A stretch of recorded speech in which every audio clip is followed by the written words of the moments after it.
Hi, Paul Bedford here from Retention Guru, and in this short clip originally recorded for CIMSPA back in the middle of 2021 as a webinar on exercise adherence, I talk about managing member anxiety. And I think what's really interesting when I review this clip is how many more comments I'm seeing at the moment in social media posts about gym intimidation, people being anxious about returning to the gym, and not for COVID reasons, but just for personal presentation reasons, feeling out of place, feeling it's like it's not a place for them. And so here I'm talking about how you might manage that. Now, if you enjoy this clip, please put a comment in the box down below. You can subscribe as well. If you've got any questions for me, email me at paul@retentionguru.co.uk and I'll be happy to get back to you.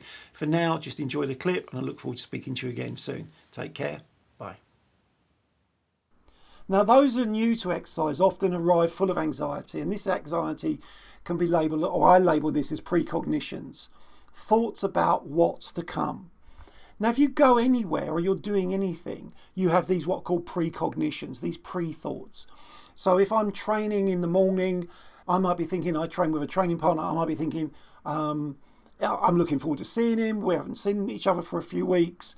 I'm looking forward to the training session. I have thoughts about what's about to come up. Now, because I'm a regular trainer, I have positive thoughts about training.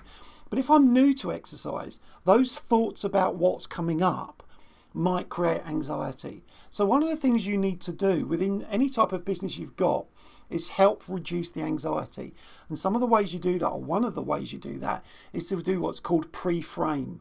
You explain to people what they're likely to experience the first time they turn up. You explain, when you arrive, this will happen. When you do this, this will happen.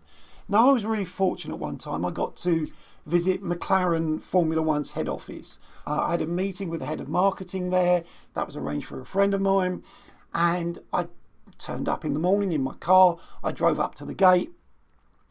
I said to the security guard, I don't know if I'm in the right place. He asked me my name. I said, my name's Paul Bedford. I'm here to see John Alert. And I said, my first time here. And he went, Paul Bedford, that's Dr. Bedford, isn't it? And I smiled and I went, yeah. And he went, good morning, Dr. Bedford. Welcome to McLaren. Now, this is what you need to do. Take your car, drive up to the first turning, turn left, drive all the way around the crescent, which is around the side of the lake, and you'll see a parking bay with your name in it. Park your car in that parking bay. Leave your keys in the car in case we have to move the car, because the helicopters come in near there as well. Like, you know, that's everyday occurrence. Walk across the small bridge, walk towards the building. When you enter the building, go up in the elevator to the first level, and Sarah, John's PA, will be there to greet you. I followed his instructions to the letter. Everything he described was exactly where it was. I come out of the elevator, I'm walking towards a reception desk, and Sarah looks at me and says, good morning, Dr. Bedford, welcome to McLaren. Now, a lot of my anxiety about turning up in the wrong place, going to the wrong thing, being late, were all alleviated because they'd taken the time to think through the process of me coming into the building. Now, we can do that within our clubs, we can do that within our leisure centres. I've worked with a lot of leisure centres where we're saying to customers in advance, when you arrive, park in car park in such and such a street.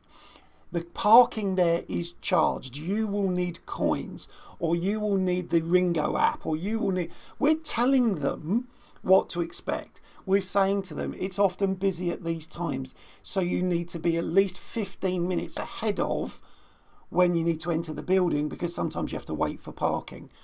We're pre-framing the experience.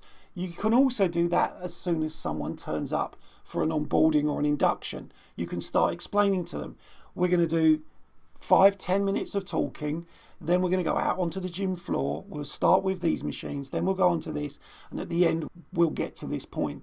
By explaining to people what they're expecting, what's going to happen before it happens, starts in some ways to reduce anxiety. It also shows you understand the process and you understand what you're going to do.